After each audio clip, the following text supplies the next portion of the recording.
함께 또한 사제와 함께 하소서. 성 마테오가 전한 거룩한 복음입니다. 주님께 영광을 드립니다. 너희는 세상의 소금이다. 만일 소금이 짠맛을 잃으면 무엇으로 다시 짜게 만들겠느냐? 그런 소금은 아무데도 쓸데없어 밖에 내버려져 사람들에게 짓밟힐 따름이다. 너희는 세상의 빛이다. 산 위에 있는 마을은 드러나게 마련이다. 등불을 켜서 갯박으로 덮어두는 사람은 없다. 누구나 등경 위에 얹어둔다. 그래야 집안에 있는 사람들을 다 밝게 비출 수 있지 않겠느냐. 너희도 이와 같이 너의 빛을 사람들 앞에 비추어 그들이 너희의 착한 행실을 보고 하늘에 계신 아버지를 찬양하게 하여라. 이것은 주님의 말씀입니다. 그리스도를 찬미합니다. 편히 앉으시기 바랍니다.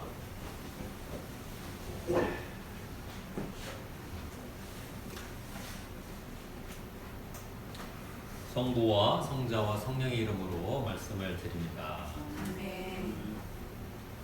네, 어제는 인천 내동교에서 출발해서 이 계양기죠. 계양기 역사를 이렇게 둘러볼 수 있는 인천역 일대를 이렇게 걸을 수 있는 기회가 있어서 걸었어요. 걸으면서 많은 이야기를 들었고 또 많은 존재들을 이렇게 봤습니다. 그 자유의 공원 저도 처음 가봤는데 그 메가더 동상이 이렇게 큼직하게 있더라고요. 처음 봤습니다. 요즘에 메가더 동상 지킴이도 있다고 하더라고요. 여러 존재들 만났는데 제 기억 속에 강렬하게 남는 인물이 있었어요. 어떤 인물이냐면 랜디스 박사라는 분입니다. 랜디스 박사 들어보셨는지 모르겠어요. 사실 우리나라 의학이 이렇게 지금 오늘날 이렇게 자리 잡게 된 거는 이제 서양 의학이 들어와서 가능했던 거잖아요. 그런데 의사만 들어와서는 안 되고 서적이 같이 들어와야 되는데 세브란스 병원의 어떤 기초를 닦는 그 서적을 제일 많이 기증하신 분이 랜디스 박사라는 분입니다. 랜디스 박사에 대한 이야기를 잠시 언급을 할까 합니다. 1888년에 펜실베니아에 있는 의과대학을 졸업해요. 1888년. 우리나라는 아주 그냥 폭풍 속에 있었던 때잖아요. 그래서 펜실베니아 의과대학을 졸업을 하고 2년 뒤인 1890년 9월 29일, 이제 얼마 안 남았죠. 9월 29일 우리 대한성공의 초대 주교인 존 코프 주교하고 같이 인천에 들어옵니다.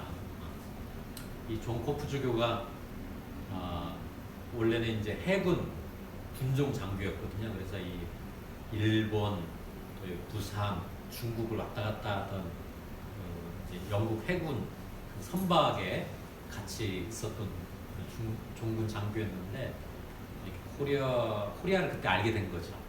중국도 있고 일본도 있지만 코리아에 가서 주님의 일을 해야겠다 이렇게 마음을 먹은 것 같아요. 근데 주교로 이제 성품을 받고 나서 한반도에 가려고 이제 코리아에 가려고 하는데 혼자 갈 수 없잖아요. 일꾼들을 모읍니다. 그리고 재정도 모으죠. 근데 영국에서 아무리 찾아도 같이 그때 일꾼이라는 게 다른 게 아니에요. 이렇게 성직자가 있으면 성직자하고 누가 같이 따라가냐면 두 사람이 필히 같이 따라가. 하나는 의사 선교사. 왜냐면 의술을 베풀어야 그다음에 교육자. 그래서 이제 오래된 그 선교지에 가면 교회, 학교, 병원 이게 같이 이게 삼박자가 한 묶음입니다. 근데 이 존고프 주교도 의료 선교사를 좀 찾아야 하는데 누가 있냐? 영국에서 막 눈을 씻고 봐도 안 나타나는 거예요. 미국에 갔다가 펜실베니아에 갔다가 그때 이제 이렇게 교회 가서 집회를 하면 그 동네 사람들이 다 와서 듣습니다. 저 코리아라는 미지의 땅에 가서 선교를 하려는 어떤 주교가 왔는데 무슨 말 하는지 한번 들어볼까 하고 사람들이 막 몰리는 겁니다. 이렇게 그 몰린 군중들 가운데 이 랜디스 젊은 청년이죠. 랜디스도 있었던 겁니다. 근데 이제 존 코프 주교의 얘기를 듣고 가마 감명을 받았겠죠. 내가 같이 가야겠다. 그 젊은이를 아이에. 그래서 같이 따라서 인천에 오게 됩니다. 그래서 병원을 세웠는데 그 병원 이름이 성루가 병원이에요. 우리 성경에 나온 루가가 의사잖아요. 역사 이렇게 보면 루가병원들이 굉장히 많죠, 전 세계. 왜냐면 루가복음을 지은 루가가 의사거든요. 근데 이 당시에 루가병원 하면 사람들이 알아듣나요? 못 알아듣고 성경도 잘 모르는데. 그래서 이 랜디스 박사가 막 고심을 했어요. 어떻게 하면 사람들에게 이 병원을 잘 이해시킬까. 그래서 오자마자 이 랜디스 박사는 조선어도 공부하고, 조선어가 당시에는 또 이제 한자가 많이 섞여 있었기 때문에 한자도 배웁니다. 그러면서 병원 이름을 바꿔요. 뭐라고 하면 낙선시라고 바꿉니다. 즐거울 낙, 그러니까 선행할 때 선, 시 베풀다, 낙선시. 낙선시 병원을 열어요. 그게 뭐냐면 이게 그 한자 이게 해석이 맞는지 모르겠는데, 그래서 란데스 박사는 그렇게 해석을 한 거예요. 낙선시,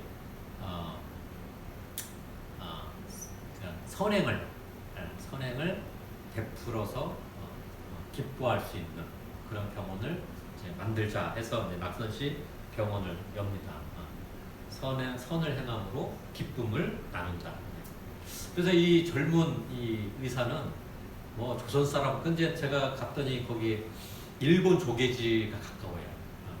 유럽 조개지도 있고 일본 조개, 또 거기 이제 차이나타운이 있는 중국 조개지도 가깝고, 그러니까 거기에 뭐 외국인들뿐만 아니라 조선인, 일본인, 중국인들이잖아요.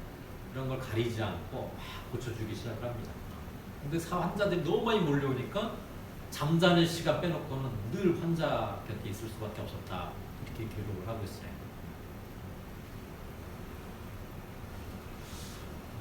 아마 저도 의사가 됐으면 그렇게 했을 것 같아요. 여러분도 어떻게 했을지 모르겠어요. 아침에 눈이 떠서 잠들기 전까지 환자들 보는 일에 온 힘을 다 쏟은 거죠. 근데 이제 환자들 중에 어느 부부가 왔는데 그냥 죽어요. 그 자식들이 있잖아요, 자녀들. 그 자녀들을 그냥 있게 할 수 없잖아요. 지금도 이제 종합병원, 큰 병원 근처에 가면 조그만 방에 사람들이 많이 살고 있습니다. 왜냐면 내 부모나 내 아이가 큰 병에 걸려서 오랫동안 치료를 하게 되면 병원 근처에 방을 잡습니다. 왔다 갔다 힘드니까. 그것처럼 당시에도 부모가 심하게 아프니까 자식들이 다 같이 온 거죠. 다 데리고 온 거죠. 근데 부모가 죽었는데 자식들이 어디를 가? 그러니까 랭크스 박사가 그것도 보고 그 옆에다 고아원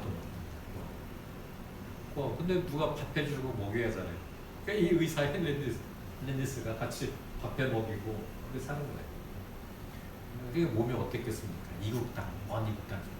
당시 펜실베니아는 우리하고 비교해 보면 첨단의 도시였을 겁니다. 그죠? 이제 영국으로부터 독립하고, 펜실베니아가 미국 수도의 첫 출발지잖아요. 지금 워싱턴 DC지만 미국의 메카잖아요. 그런 데서 공부했던 사람이 인천 그 제물포 거기 와서 구질구질한 데서 눈 뜨자마자 일하고, 눈 감고 잘 때까지 일하고, 또 고아들도 돌고 어땠을까? 아마 몸이 만시창이가 됐을 겁니다. 6년 만에 돌아가셔요. 돌아갔다는 게 미국으로 돌아갔다는 게 아니라 죽게 됩니다. 바로 당시 이제 장티푸스, 이게 우리 홍토병이었는데 이 장티푸스가 우리 잘 먹어야 이겨내는 거거든요. 얼마나 과로했으면 6년 만에 이렇게 별세를 하게 됩니다. 이런 근데 그 나이가 몇 세였어요? 32세. 네.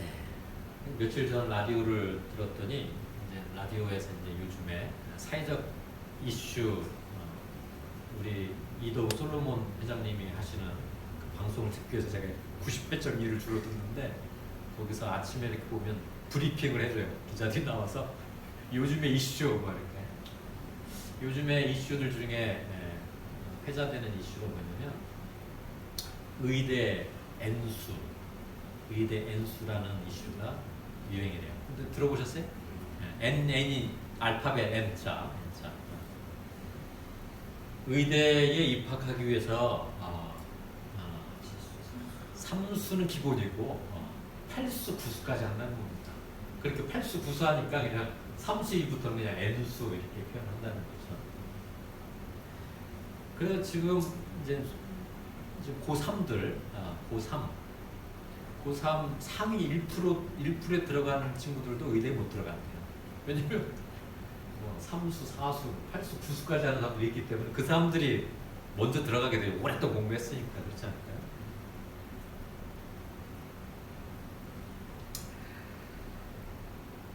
왜 이렇게 됐을까? 그리고 그냥 성적이 좋아서 일반 좋은 대학에 들어갔다 하더라도 가서 공부하는 게 아니라 의대 시험 또 준비하고 있다는 거죠. 왜 이렇게 됐을까? 왜 이렇게 안간힘을 쓸까? 나는 하나님으로부터 소명을 받은 사람이야. 아픈 사람들을 치료하는 게 나에게 주어진 소명이야. 그렇기 때문에 내가 어떻게 하든지 내가 의대에 들어가서 의사가 돼야 돼. 이런 마음으로 삼수를 하고 사수를 하고 구수를 할까. 근데 이제 그 기자가 이제 해석한 거는 안타깝게도 그렇지가 않습니다라는 거죠. 지난 100년 동안 의술, 뭐 랜디스 박사가 이제 들어올 때부터 서양 의학이 이제 시작이 된 거잖아요. 그럼 이제 100년 넘었어요. 100년 넘었어요. 근데 앞으로 100년도 의사 수는 변동이 없답니다. 변동이 없을 거래요. 딱 정해져 있는 수만 의사가 되는 거죠. 옛날에도 그렇고 지금도 그렇고 앞으로도 의사가 되면 안정적인 신분을 갖는 겁니다. 안정적인 신분을 갖는다는 건 또 무슨 말이에요? 안정적인 수입원이 생긴다는 것이죠. 누가 그래서 조사를 했대요. 의사들의 평균 수입이 어느 정도 되는지. 괜찮은 노동자들의 6.5배래요. 괜찮은 노동자들이 받는 그 급여의 6.5배 기본이. 그러니까 뭐 안간 힘을 쓰고 거기에 진입하려고 노력을 하는 것이겠죠. 저는 그런 소식을 딱 들으면 딱 드는 생각이 아프지 말아야겠다. 내 몸은 내가 책임져야겠다. 이런 생각이 좀 밀려왔습니다. 오늘 로마서의 말씀을 보면 이런 기록이 있어요. 로마서의 말씀 그 21절의 말씀인데 인간은 하느님을 알면서도 하느님으로 받들어 섬기거나 감사하기는커녕 오히려 생각이 허황해져서 그들의 어리석은 마음이 어둠으로 가득 차게 되었습니다. 라는 말씀이 있습니다. 21절. 세상 사람들이 그렇다는 거죠. 허황된 생각을 많이 품다 보니까 어떻게 돼요? 이 어리석은 마음에 어둠만 가득 차게 되었다. 이렇게 사도 바울은 그 세상을 해석을 하고 있는 겁니다. 그래서 이게 무슨 뜻일까 조금 더 알기 위해서 영어 성경도 한번 봤어요. 영어 성경에서는 어떻게 표현하고 있는지 제가 이 시간 영어로 읽어드리겠습니다. They know about God, but they don't honor Him or even thank Him. Their thoughts are useless, and their stupid mind are in the dark. 이렇게 영어 기록을 했어요. 그러니까 제가 이제 와 닿았던 단어가 허황되다, 허황하다 이랬는데 이걸 영어 성경에 제가 뭐 히브리어 성경을 보기에는 제가 좀 미천하고 영어 성경에서는 어떻게 표현했더니 useless, 쓸모없는 뭐 이렇게 표현했어요. 근데 이제 허황되다 표현한 게 더 저한테는 와닿던 거예요. useless 하면 쓸모없는 이건데 허황되다, 허황하다. 국어사전을 찾아보니까 허황하다, 허황되다, 허황하다. 이 허황하다의 뜻이 이렇게 기록되거든요. 헛되고 황당하여 미덥지 못하다. 이렇게 기록을 하고 있습니다. 허황하다. 근데 우리 허황하다 이런 표현보다는 허황되다 이렇게 표현을 많이 하긴 하는데 그죠? 많이 쓰세요? 우리 고수사님도 허황되다, 허황하다 이런 거 많이 쓰세요? 많이 안 쓰죠. 근데 찾아봤는데 이 헛되고 황당하여 미덥지 못하다. 이게 헛되다는 뜻이 뭡니까? 헛되다. 아무 보람이나 뜻이 없다는 뜻입니다. 아무 보람이나 뜻이 없다. 그래서 우리가 흔히 이렇게 힘들게 번 돈을 헛되이 낭비하다. 아무 보람이 없게 이렇게 되는 경우를 헛되다 이렇게 표현하는 것이죠. 황당하다. 이 뜻은 또 이렇게 찾아보니까 언행이 거칠고 거짓이 많다. 그런데 황당하다. 그렇죠. 그 언행이 거칠다는 건 약간 저도 이제 처음 알게 됐는데 거짓이 많다. 황당한 말, 뭐 하면 그건 못 믿겠어. 거짓이 많다는 거잖아요. 끝으로 이제 믿었다. 믿었지 못하다. 믿었다는 뜻은 뭐예요? 믿음직하지 못하다. 믿음성이 이제 믿었다는 뜻은 믿음성이 있다는 건데 허황하다는 건 믿었지 못하다 했으니까 믿음성이 약하다. 이렇게 표현을 하면 되겠지. 그래서 허황하다는 뜻을 다시 좀 더 풀었으면 아무런 뜻이 없고 거짓이 많아서 믿을 수가 없다. 이렇게 얘기를 할 수 있겠죠. 사도 바오로는 당시 세상이 허황되다고 보았습니다. 로마 제국을 이루고 있는 존재들이 그렇다라고 본 것이죠. 이런 입장을 반대 입장에 있었던 로마 제국의 사람들은 어떻게 받아들였을까? 한번 생각해 볼 필요가 있습니다. 그러니까 사도 바오로는 그리스도인이 아닌 세상 사람들, 당시 이제 로마 제국 사람들을 향해서 허황된 생각을 품고 있는 사람들이다. 이렇게 해석을 했던 건데 로마 제국에 있는 사람들 입장에서는 어떻게 했을 거냐 이거예요. 로마 제국의 입장. 만약 이 글귀를 봤으면 로마 제국 사람들. 당시 로마 제국 사람들은 어떤 사람들일까? 어마어마한 땅을 가지고 있고 아마 그 시대의 최고 문명이었기 때문에 제국을 이뤘죠. 제국이라는 게 그냥 군사력으로 제국이 이루어지지 않습니다. 그렇잖아요. 어느 나라가 어느 나라에게 복속을 한다는 것은 군사력 때문에 복속도 하지만 어떤 자기들보다 우월한 어떤 문화가 있기 때문에 굴복을 하는 겁니다. 아마 로마 제국 사람들이 사도 바오로가 말한 이 말씀을 들었다라면 콧웃음을 치면서 너희들이야말로 허황된 사람이다 이렇게 얘기했을 거예요. 너희들이야말로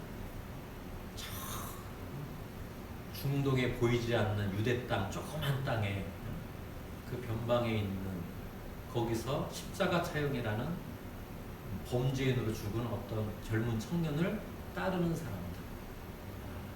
그 청년이 주장했던 이야기를 믿고 따르는 사람들. 그것이야말로 허황된 것이다. 이렇게 아마 봤을 겁니다. 그런 존재가 하느님의 아들이고 구원자다? 그리스도다? 야, 그걸 어떻게 우리가 믿어? 너희들이야말로 허황된 사람이다. 이렇게 아마 로마 제국 사람들은 여겼을 거라 짐작을 합니다. 오늘날에도 마찬가지죠. 앞서 저는 랜디스 박사 이야기를 이렇게 말씀을 드렸습니다. 그리고 상위 1%의 수험생들이 가려고 치열하게 경쟁하는 의대 입학 현실에 대해서도 말씀을 드렸습니다. 어떤 것이 허황된 걸까요? 어떤 것이 허황된 걸까요? 어딘지도 잘 모르는 미지의 땅에 와서 무진장 고생을 하다가 풍토병에 걸려 일찍 세상에 떴던 그 존재가 품었던 생각이 허황된 것일까요? 아니면 앞으로 향후 100년 동안 변함이 없이 의사 자격증을 따서 안정적인 신분과 경제적인 지위를 누리고자 하는 것이 허황된 생각일까요? 우리는 이걸 물어봐야 합니다. 어떤 게 허황된 생각일까? 창조 2주일에 우리에게 주어진 복음 말씀은 소금에 대한 이야기도 해주셨고 빛에 대한 이야기도 있는데 오늘 빛에 대한 이야기를 잠시 하려고 합니다. 이렇게 성경은 기록을 하고 있습니다. 너희는 세상의 빛이다. 산 위에 있는 마을은 드러나게 마련이다. 등불을 켜서 돛박으로 덮어두는 사람은 없다. 누구나 등경 위에 얹어둔다. 그래야 집안에 있는 사람들을 다 밝게 비출 수 있지 않겠느냐. 너희도 이와 같이 너희의 빛을 사람들 앞에 비추어 그들이 너의 착한 행실을 보고 하늘에 계신 아버지를 찬양하게 하라. 우리가 누구를 빛이라고 이제 언급을 하고 있는 거지. 우리가 빛이 되려면 어떻게 합니까? 앞서 이제 로마서의 말씀은 우리의 어리석은 마음에 어둠이 가득 차다 이렇게 했는데 우리의 어리석은 마음에 뭐가 가득 차야 빛이 돼요? 빛이 가득 차야 그 빛이 발산을 할 수 있는 것이겠죠. 어떻게 해야 어둠이 아닌 빛을 채울 수 있을까? 빛을 채울 수 있을까? 저는 그래서 이 허황되다의 반대말을 한번 찾아보려고 했어요. 허황하다의 반대말. 우리 여기 두 분 소설가들 허황하다의 반대말은 뭘 것 같아요? 저는 못 찾았어요. 이렇게 뭐 제가 할 수 있는 건 네이버에 허황하다의 반대말 물었더니 안 나오더라고요. 뭘 것 같아요? 알차다. 네? 알차다. 우리 윤사라님 뭘 것 같습니까? 허황하다의 믿었다. 그렇지. 믿었지 않다 해서 믿었다, 믿을만하다. 네. 저도 이렇게 곰곰이 생각하다 떠오른 단어가 진실하다, 진실되다 이런 단어가 딱 떠오르더라고요. 뭐 국어학자가 보는 반대말은 분명히 있겠지만 이렇게 제 마음속에 떠오른 단어는 진실되다, 진실하다 이 단어가 떠오르더라고요. 무엇이 진실한 생각일까? 무엇이 진실된 태도가 될까? 죽을 줄 알면서 미지의 땅 조선을 밟아 아픈 이들을 지극한 정성으로 치유했던 그 존재가 품었던 생각, 그게 진실한 생각이 아닐까요? 진실한 생각이 아닐까요? 이 세상은 어떤 사람들이 자기를 이렇게 살리는데 굉장히 집착을 많이 하죠.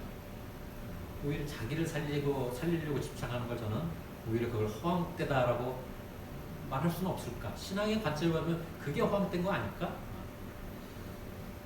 그리고 그렇게 자기를 살리려고 하는 일을 바등바등 되다 보니까 결국 어떻게 돼요? 주변 것이 혼탁해지고 망가진다. 신앙의 눈으로 보면 그럴 수 있겠다라고 저는 생각하는 겁니다. 여러분도 이제 배워서 알겠지만 에너지 보존의 법칙이라는 게 있어요. 에너지 보존의 법칙 또는 에너지 총량의 법칙이라는 게 있습니다. 그렇죠? 물리학에서 가장 기본이 되는 거잖아요. 에너지는 사라지는 게 아니죠. 다른 불로 변화가 되는 겁니다. 그래서 우리가 이제 영성 수련을 하면서 어떻게 하냐면 분노가 생겼을 때 그 분노의 에너지를 사랑의 에너지로 바꿔야 한다. 이게 분노의 에너지가 표출되면 사라지는 게 아니거든요. 그게 떠돌아 다니는 겁니다. 그게 또 다른 누구에게 영향을 주는 거고 미래에도 영향을 주고 과거에도 영향을 주는 거거든요. 근데 그것을 사랑의 에너지로 바꿔야 돼. 왜? 에너지는 사라지는 게 아니라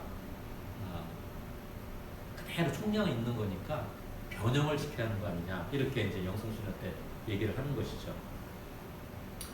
그동안 인간들이 편해지려고 버렸던 수많은 에너지들 그게 이제 사라질 줄 알았는데 사라진 게 아니라 어딘가 있다가 그 부메랑처럼 우리에게 오는 것이죠.